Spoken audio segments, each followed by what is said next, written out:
بسم اللہ الرحمن الرحیم۔ شروع اللہ کے نام سے جو بڑا مہربان اور نہایت رحم والا ہے۔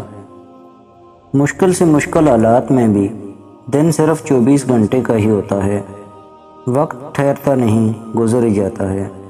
لہٰذا ان لمحات میں مایوس ہونے کے بجائے صبر کریں، نماز اور دعا کے ذریعے رب کے قریب ہوں اور ان لمحات کو قیمتی بنائیں۔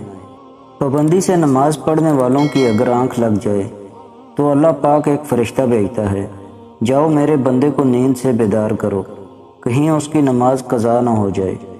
اللہ پاک ہر کسی کو نماز پڑھنے کی توفیق عطا فرمائے۔ ہمیشہ کوشش کریں اپنے دل کو مطمئن رکھیں اور اللہ تعالیٰ سے یہ دعا مانگیں، یا اللہ میں خوش ہوں تیری رضا پر، تیرے فیصلوں پر، جو تو چاہے وہی عطا کر دے، مگر مجھے صبر دے، ہمت دے، حوصلے بلند رکھ، مجھے کمزور نہ کر، مجھے بخش دے۔